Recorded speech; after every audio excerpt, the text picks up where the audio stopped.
And so the best amazing part of the story is my husband's sister volunteered to be our surrogate, gave birth to Hugh. Oh my God, beautiful story. I'm like, I spent so many sleepless nights hoping, wishing we had children. It was a pleasure worrying about a product launch or that stuff. I imagine also the persistence. And then a year later, my sister called me and said, I want to try to give Hugh a sibling. And she gave birth to Grace. Welcome to a special edition of the Evolve Voices podcast at eTail. This year, we may have missed each other in the conference halls, but we caught up from hotel rooms, hallways, everywhere in between. This edition is all about the messiness of growth.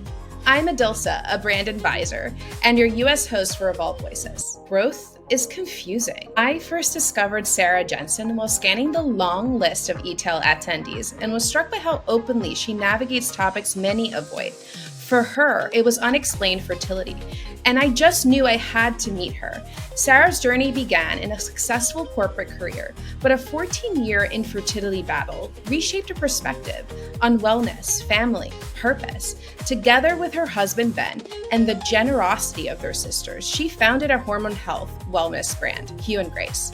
In this episode, we explore how Sara builds trust through vulnerability, empowers her community with clear insights on hormone health, and what it takes to turn complex science into products you can create yourself. By the end, you'll see its understanding of ourselves and others that can transform both business and life. It is so great to have you here, Sara, on Evolve. We have been trying to link up for a few weeks. You're a busy woman. What have you been up to? A lot. Yeah. No, thank you. I missed you at eTail Boston. Unfortunately, it was fun to be there. I was a keynote speaker, a panelist on their speaker on their keynote panelist. But it was also fun because I spoke last Tuesday, and last Tuesday the Inc. 5000 list came out, and we were as the fastest growing companies in America, private companies in America, and we placed 1,051 on the overall list, which is 0.02% the fastest growing companies. But we also, this is like even more exciting part for me. We'll talk more about our products and our company, but we ranked number 114 in healthcare and medical. And so between the conference and multiple work dinners every night, and I was in, I think, 3 states last week, and it was, a little busy. I run the company with my husband. I'll tell the story, but it's named after our kids. So starting a company with my husband named after our kids, it is definitely a family affair that keeps us pretty busy. Yeah. I wanted to start even earlier than you and Grace, your, a skincare company. And it's so fun that you're also known as healthcare and medical, which like makes you have that also cloud as well. It's not just skincare, but it's also health, which is really important. But your life started before you and Grace and before your little kiddos, which we'll talk about later. Took a lot to get here with them. But you, myself, and your husband all came from successful careers and then pivoted. So you were working in philanthropy at USC, your husband at a multi-billion-dollar family office in Beverly Hills. I was at Fortune 500 companies running point on marketing strategy, yet we all felt something was missing. What was it for you? Can you take me back to that moment when you maybe realized that it's maybe time to leave? It was, and I feel like life happens sometimes for a reason, and situations come into your life for a reason. I'll tell you the reason we started the company because I think that will really lead into it. Yeah. Because I've always worked in philanthropy, and I have my MBA from USC, and I was working with our top alumni and parents across the country, helping them leave legacy gifts. So naming buildings and creating programs, and it was very fulfilling.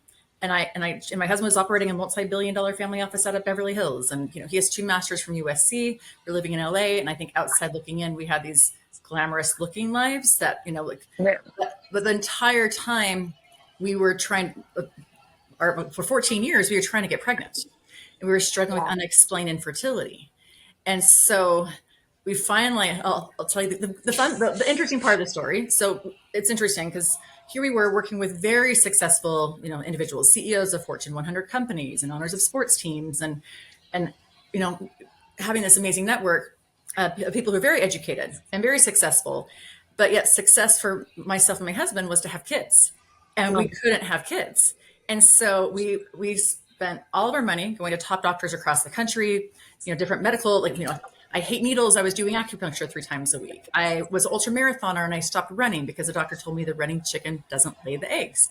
And it was our 6th round of IVF. We're the best doctor in Beverly Hills, and I'm sobbing, saying, "What? Like, I don't know what to do to get pregnant." And it was then when he asked me, what chemicals you spraying around your house and what skincare and wellness products are you using? Because those impact your hormones. And I hadn't realized earlier that for my IVF rounds, I was prescribed a hormone cream. I rub a pea-sized amount of cream on my leg at night, get my blood levels tested the next morning, and my hormones had spiked. And thinking, oh, if that small amount of a cream impacts my hormones in such a significant way, other things do as well. And so the best, amazing part of the story is my husband's sister volunteered to be our surrogate, gave birth to Hugh. Oh my God, beautiful story. Oh, thank you. And then a year later, my sister called me and said, I want to try to give Hugh a sibling. And she gave birth to Grace. And so we had our Hugh and Grace. And this is going back to like saying, why pivot? And I felt this huge responsibility. So I said, Ben, we are so fortunate that first of all, we could afford all the treatments, all the therapy, everything we did to have our children. And now we have our 2 little miracles. And when we were learning about the topic of hormone disruption and hormone health, we were just thinking hormones, fertility, because that was our sole focus. But as we dove into the research, they're called hormone disrupting chemicals. They're being way more talked about now than they were 7-8 years ago. When we were even longer than that when we were learning about it. And these chemicals are linked to infertility, but they're also linked to anxiety and obesity and depression and strokes and cancer. And the list went on and on and on. And I said, Ben, we know about a topic that truly impacts everyone. And between our professional networks, this is when I go back to sometimes you look at your life and I'm like, Ben, we went through 14 years of hell. Our professional networks, we can get to almost anybody. And yep. I'm a fundraiser. I can ask for a lot of favors. if I believe, if I can ask you for millions of, tens of millions of dollars, yeah. I can ask for a favor for an intro. So yeah, really saying, first my husband said no. He's like, let's enjoy our babies. We were for 14 years. Let's just relax. So we truly did love our careers, but we ultimately looked at our careers, and I was making a wealthy university wealthier, and Ben's job was making billionaires wealthier. And while we felt fulfilled, it was fun. It was, it was relatively easy especially when you go to, from 0 to 1 is a lot harder than taking 1 to 100, or even, whatever. But it was just this, I felt this huge responsibility and saying, we need to pay forward what we were given. And what does that even look like? And so you mentioned skincare. We launched with skincare, and I can talk more about the evolution. We launched wellness, but it was that just feeling, that inner knowing that also we wanted to create something where we had amazing careers, but we were capped. We knew that working for someone else, there's a limit on your earning potential. There's a limit on your I love to travel. Yeah, who doesn't? I know. And I'm like, I don't want to have to only have X number of vacation days or have to do it. And so that was really the turning point to say, okay, what are we? And it's interesting because we started with the problem and then had to work backwards. Yeah, I feel like the most interesting thing you said there is that maybe even in the way that I construed success, success corporate, you see that as your benchmark, but success to you is having a family. So you hadn't gotten there. And that's probably part of the reason why you were so invested in this move, is because that is what success meant to you. And who got the idea first? I always think about it. Was it like you sitting next to each other at night reading a book and you were just like, maybe we jump ship? Or who got the idea first? Me, unfortunately me, because why did I do this? But it was so interesting, the learnings where I was working in philanthropy and helping people leave their legacy gifts and saying, really help. I went to Ben, I'm like, we're around such successful people, corporate wise, but what is our definition of success? And it was to have kids. And then we don't want to work. I don't want my husband working 7 days a week. And I don't want him every single week. And I want to see them and be with them. And so really we don't have to have this mansion. And so it's really saying, and we do this every year. We go on a New Year's Eve retreat, or New Year's retreat. My parents watch the kids and we read and we say, what is Ben and Sarah's definition of success. And it's being happily married. It's having great, healthy children that, where we're teaching values. It's spending quality time together and feeling like we're really making an impact on the world. And it's less financial. It's less, yes, that's part of it, but it's really focusing on what makes Ben and Sarah happy and Hugh and Grace happy. And then then it becomes a ripple effect, but it's that introspection. Was it a hard conversation to have with Ben or like even with your family? Think of your surrogates, your sisters, like when you were telling them, okay, now we're going to start this company. Was that a hard conversation? Or is that expected out of you? No. And Ben at first really did say no. Okay. like Ben, we know like this impacts everyone. And we and we can do something about it. We have this network and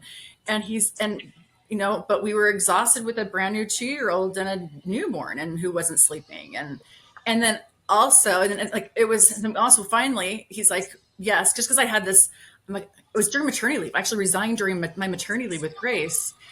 And it's scary, like, okay, we're going to put our liquidity into the business. We were supposed to launch May of 2020 and we had funding committed. And then March of 2020, COVID. Oh my God. And our investors pulled out because of COVID. And then we had to say, are we going to put the rest of we had hired 2 employees. We had to look at each other. We were in Los Angeles. Everything was incredibly locked down. And we said, are we going to put the rest of our liquidity into the business and really do this? Or are we going to pull out?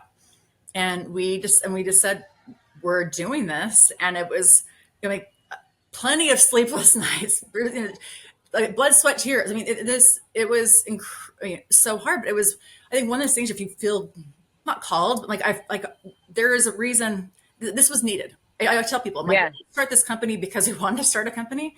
We started this company because this is something that we wish you would have had during our journey. And it's not even like we have world-renowned oncologists recommend our products for chemo treatments as holistic support. We have fertility doctors, but even it's been a really interesting evolution because while we launched with skincare, we're really preventative wellness. Because you think about it, hormone, people are understanding hormone health now. And what we say, what goes on in around your body impacts your hormones, positively or negatively. Hormones impact your physical health, your mental health, your sexual health, your skin health, and longevity. It impacts all of these things. And it's the accumulation of things that you do every single day. And so there's not one magic bullet. And so we call it simple swaps. We're like, hey, if you can, let's think about your morning routine. When your products run out, simply swap them for hormone supportive products. And let's think about your wellness routine, your shower routine, your evening routine. Once that statistic we learned is that the average woman puts on 12 products a day, which is over 160 chemicals a day. Average man puts on over 80 chemicals a day, and we're exposed to hundreds more in our environment. And if we could just slowly diminish this number of chemicals we do with really high performance products, our products are good for men, for women, during pregnancy, for kids. Yeah. Doing that. And then that you feel better in the moment, but it also is preventive wellness. And it's been super exciting that we are actually now having hospitals reach out to us, insurance companies reach out to us because it's your daily lifestyle. And while, yes, exercise and diet are important, but it's so personalized. And so while we can step in and say, hey, you're already using, well, hopefully you're using shampoo and conditioner. Hopefully you're using, hopefully you're using, some of these products, but how about all of our products are versatile. So we don't want to overwhelm people and make them think they have to do these long regimens, but by really simplifying and saying, hey, these are 3 products you can take every single morning, feel better, look better, they're better for you, and they're going to really help you feel better. I mean, so it's that have clinical results. It was that whole simplification. So sorry, that was a very long answer to your question. No, I think it's also so interesting because you talk about all the different pieces that are involved. Preventative wellness. You talk about how it's everywhere. You talk about that stat, 12, product. What is it? 12 products? For women, 12 products. Yep. Yeah. And for men, 8. I was talking to some men actually at Edilsa, and they're like, I don't put on 8 products a day. I'm like, okay, well, there's toothpaste, there's shampoo, there's deodorant. If you wash your hands throughout the day, there's that. If there's any lotion, if there's sunscreen, but these things all add up. And so what we try to do is really take the things that you use every day that are consumable, because that's the stuff that really impacts your body. Yeah. And that's a very human way to tell what you do. You're just like, tell me what your everyday products are, and I'll tell you what hormones are Yep. in them. But most people probably don't even know what is an endocrine disrupting chemical. And Was there a moment early on when you realized that that it's hard to educate people? Like, do you remember early on when you're trying to describe your product? yes. And we beta launched actually July of 2020. We couldn't get any of our products, but we're like, we need to get this messaging out. We had our 2 employees. We Yeah, have to start generating some kind of revenue. And we were talking about endocrine disrupting chemicals, and people's yeah, eyes would just glaze over. Now people are talking about it more. And so yeah, we have shifted our messaging along the way. So we went from talking about hormones safe to, and people didn't equate hormones and skincare because we wanted to yeah. element it. We launched with skincare, and then we launched wellness, then we launched home care, then we launched hair care. We're 70% wellness, so we're mostly wellness company, but people are still like, wait, like skincare and hormones, and there are over 1,000 endocrine disrupting chemicals. So it's impossible to know all of them. But actually, this is surprising. Lavender and tea tree oil are hormone disrupting chemicals. No If way. If you have everything to has use, lavender. Yes. it's all moderation. I mean, like we are not perfect. I Yeah. tell people like I do Botox a few times a year. We like our wine. Like you do you, but if like I want to choose my toxins and not be unknowingly applying them because during all my rounds of IVF, I mean, I was doing the 7-step skincare routine using Yeah. all the luxury brands for makeup. My husband was using tea tree shampoo every single day. And like, Yeah. you learn, you're like, oh, like that was all contributing. And now I'm in my soon to be late 40s, but my skin's better now in my 40s than it ever was in my 20s and 30s because I was applying all those chemicals. And I was, focusing more on wellness inside out, outside in. But even only having a 2-step routine versus a 7-step routine, just I'm not having those chemicals Yeah. unknowingly having impact inside my body. What did that feel like in real time when you saw people's eyes glaze over as you talked about? So it's really interesting. Our business is multi-channel, Yeah. and one of our channels is direct sales. And so I never thought we do. So we're D2C, and we're Hmm. talking to large. Anyway, lots of exciting things Yeah. happening this year for us. Um, Yeah.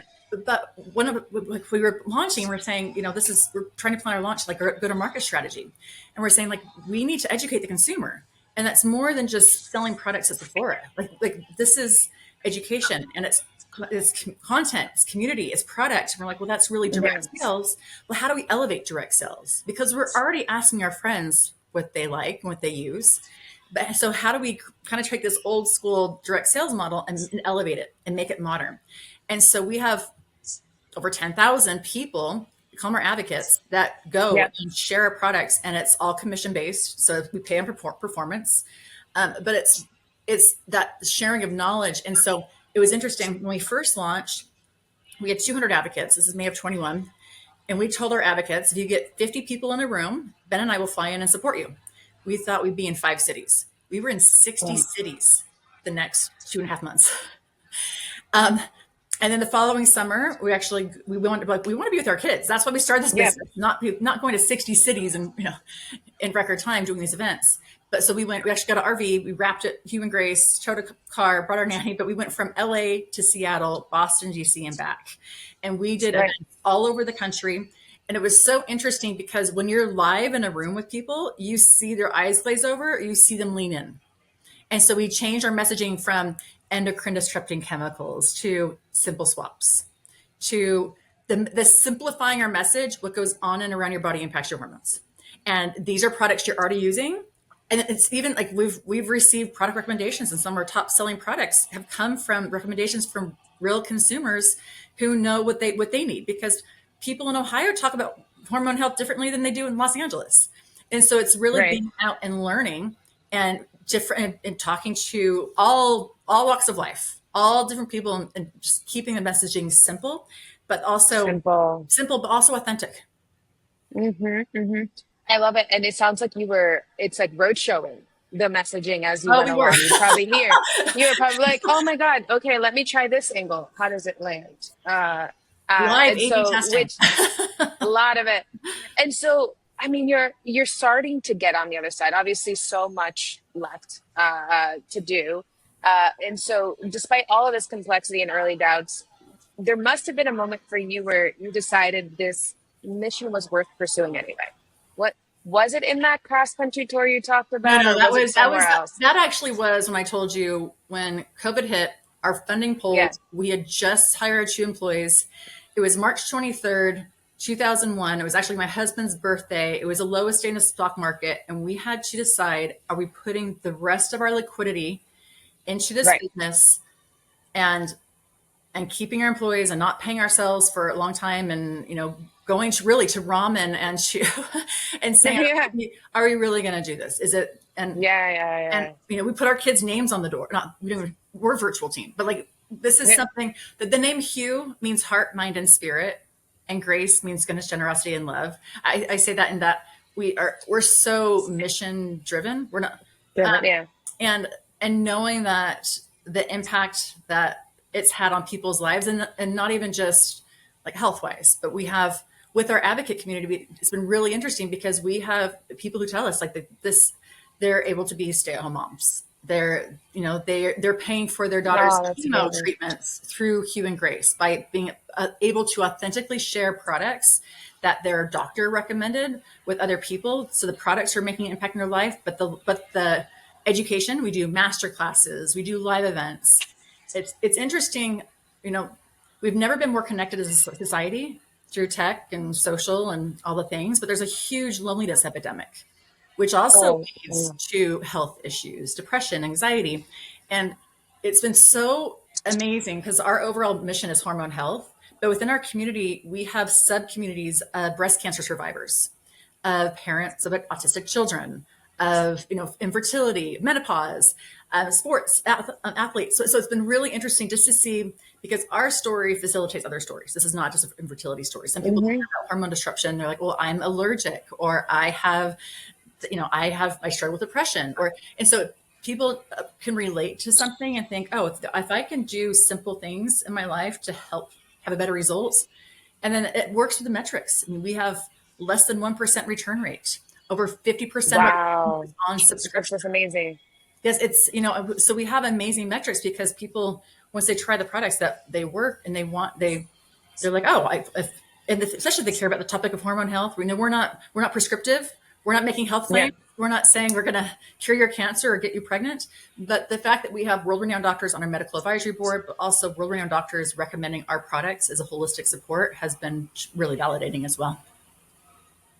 Uh, and that was when it hit you. What about when you felt like it hit the customer? When you felt like all of a sudden, oh my, we're getting some traction here. People are responding to it.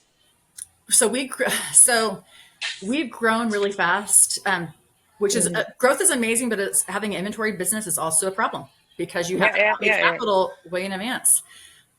We this year was a huge honor, but we received the fastest growing impact award. But Q4 of last year, so 2024, we grew 220% organically. To date, we have not spent any money on paid social, on digital acquisition, on influencer strategy. This has all been organic, word of mouth. But to grow 220% where we were already growing fast already was stressful. Do you see my face? I'm like, wait, you did it. I feel like so many companies would be like, what is that blueprint? You know, uh, was it your education that you like went in? You were having so many in-person events, master We classes, weren't like, even doing, so master classes are virtual. We do like virtually, yeah, yeah, but it was people, and it's not me. I joke. I'm like, I think 2,000 Instagram followers and I never post, but it's our community that are so passionate. And I think we had headwinds coming in when we were launching. No one's talked about hormone health. Now people are really understanding that, with people talking more about perimenopause, menopause, but also yeah, like athletes, the sports performance. yeah, yeah. Our products are good for men also.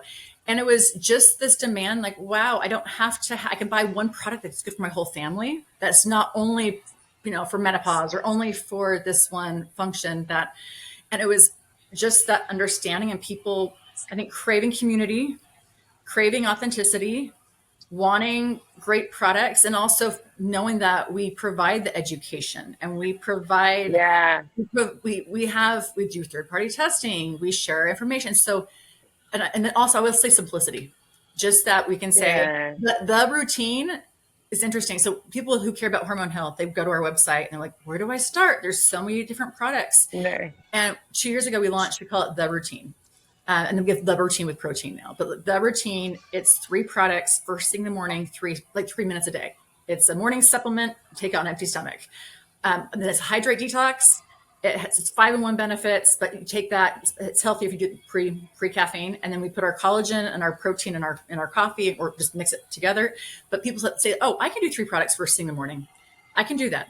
If someone starts with the Hugh and Grace with The Routine, over 70% of consumers repurchase again. Yeah. I mean, and then they're like, oh, I feel better. And this is that's just a great repurchase rate. Repurchase rate. And then they're like, well, this is so great. I want to try their home care. Or it's interesting also because a lot of consumers are really loyal to a skincare brand or a wellness brand, not necessarily a home care brand. And they try our home care. So our home care is lovely. It's beautiful. It smells great. But people try our home care. They're like, wow, this is so great. I want to try the other products as well. And so it's been really interesting to meet customers where they are. And then the authentic connection, because it's your friend recommending it.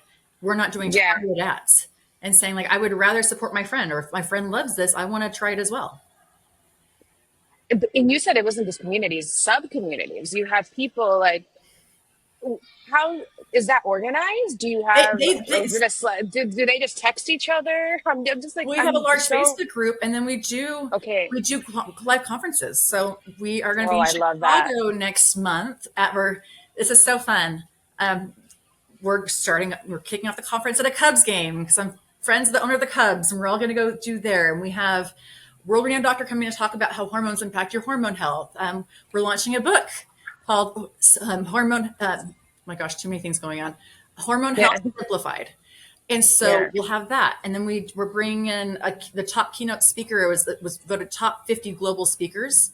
And he's coming in and doing personal development. And then we talk about products. And so, but really bringing these communities together, and then people meet each other and they have connection. And so this is, and then they'll say like, let's do some, or meet people like, oh my gosh, I live 2 hours away from you. Let's get together live, or let's do this fundraiser for this local hospital. And so it's really cool to see those connections happening organically on their own, where Hugh and Grace is the facilitator, but this is all happening without us doing anything. Without us. I think that must feel so awesome. I mean, if there's any founder facing doubt, they're just like, this is what I want, right? And so again, you're still, I wouldn't say on the other side, you're on this journey. No, we're almost 4.5 years old. But like, to that person who is at year 0, what would you tell them to get past that doubt and commit? You have to be all in, and it is all in, or it is too hard. I mean, you're so fortunate to have the people who've trusted in us, but it's a lot of responsibility also. I mean, and even having this business channel where we are planning to extend to, like, we're in some Four Seasons and Waldorf Astorias, and small retail, but that's on the roadmap, and we're having inbound interest there. But you need to know, like, this is what I want to do with my life, and I'm fully committed. And it's okay if I could live on the streets and I'm fine, because I know it was really that definition of what makes Sara happy and what kind of legacy do I want to lead, and how do I want to show up for the world, and saying, if I have to eat ramen, if I have to, and you do as the founders leader, you put everyone before you. Everyone gets paid before you do. And just, I mean, knowing that, like, we will outwork most people. Can't say everybody, but it's just, if you have that drive and that desire, and knowing that that's going to make you, and then failure, you have to learn from failure.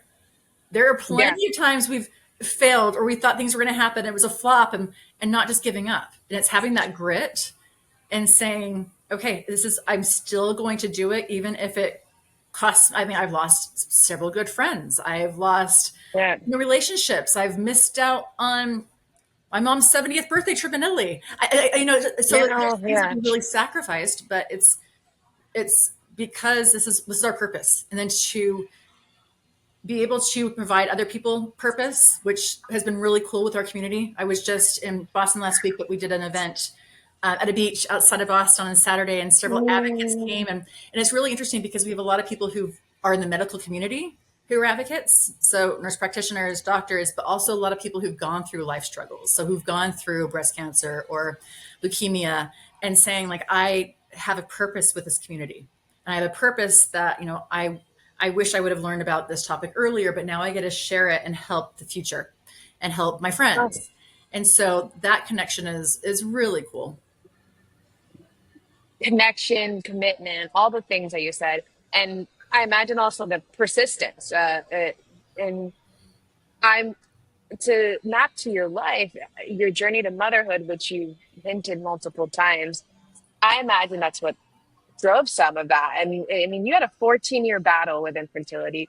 I am sure when your sisters committed to being your surrogates, another point, you used hormone creams during IVF. Do you think that's what shaped some of your persistence, even today, 4.5 years in with Hugh Grace, where you're just like, it's been even harder in the house? It has. Us staying up and worrying about a product launch or that stuff, I would much rather trade. I told people, because we didn't have, like, a lot of my friends had night nurses, for having kids, and we never did. I'm like, I spent so many sleepless nights hoping, wishing we had children, and that was just it was a pleasure to me to have that. And the stress and the pressure, yes, there is a lot now, but of not knowing if we're going to have kids. And thankfully now, like, we didn't even consider surrogacy. It was like, we thought we were going to do this or adoption. I mean, there's so many ways to have children now. There's more ways than ever. So well, I will tell you one thing, if anybody's listening who is struggling with infertility. I remember I think it was 8 years in, and my husband and I left therapy, and we just had another failed round of IVF, and I was just sobbing. And my husband said, Sarah, are we only going to be parents of genetic children that you give birth to, or are we going to be parents?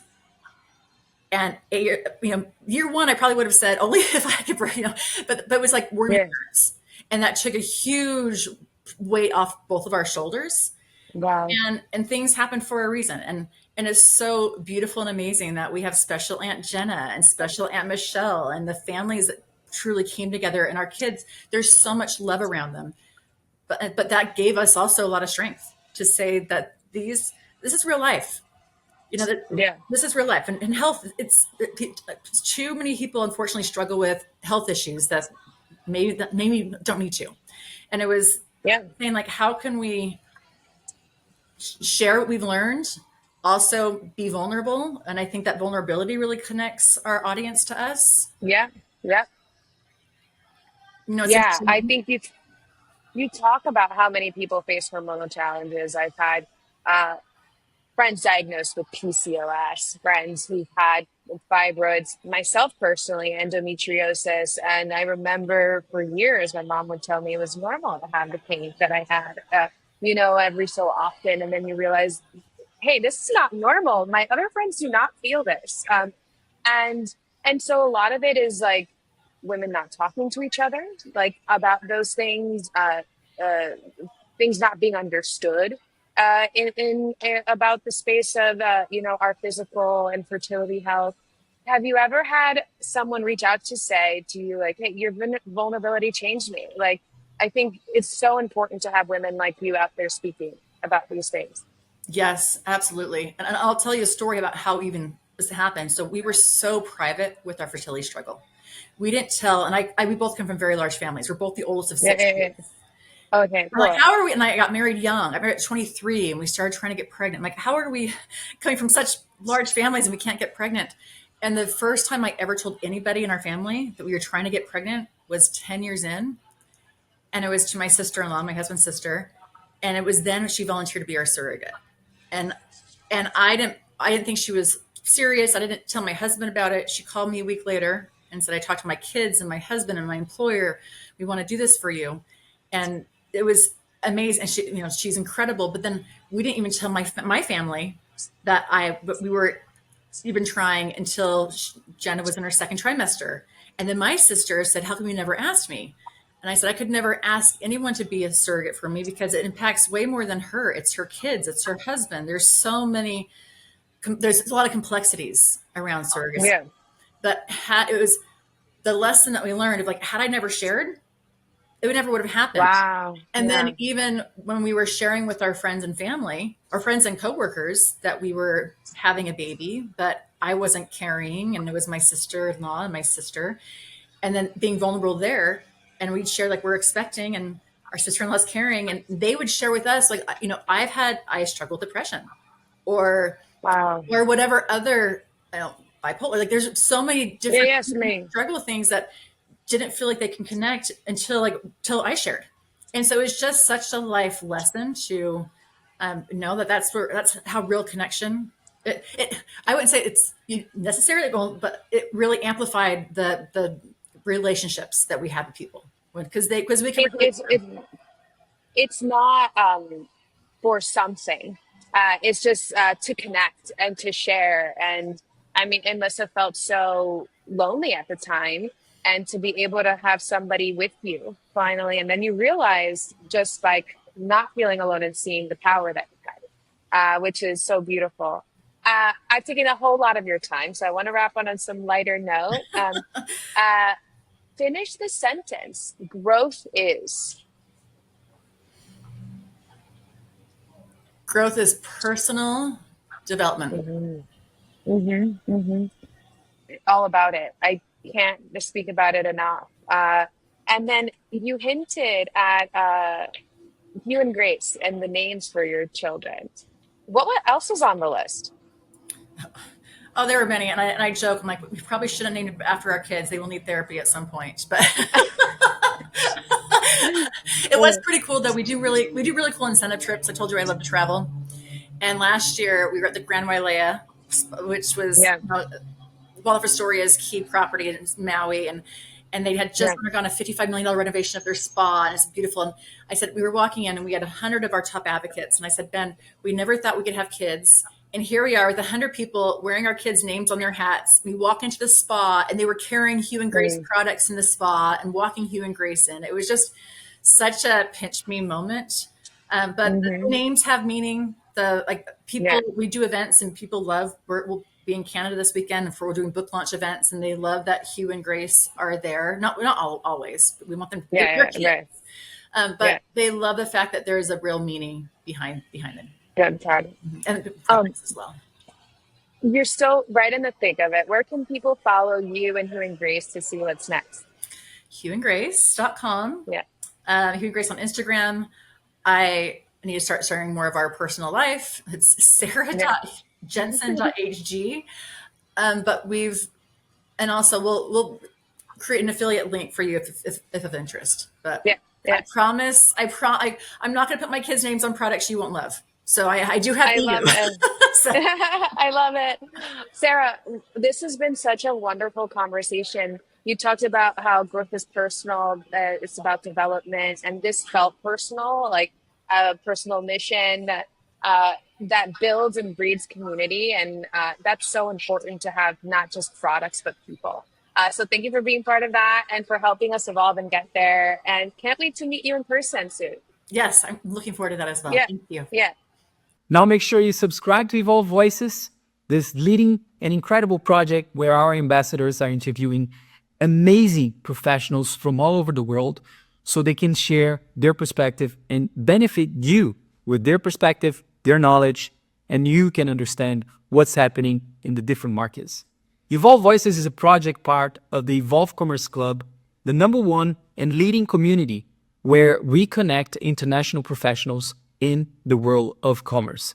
We are now connecting professionals in more than 40 markets, and every week we invite an expert to share their perspective and their knowledge. So if you'd like to know more, you can always look at the comments. We have a link there so you can request your application and stay tuned for the next episode.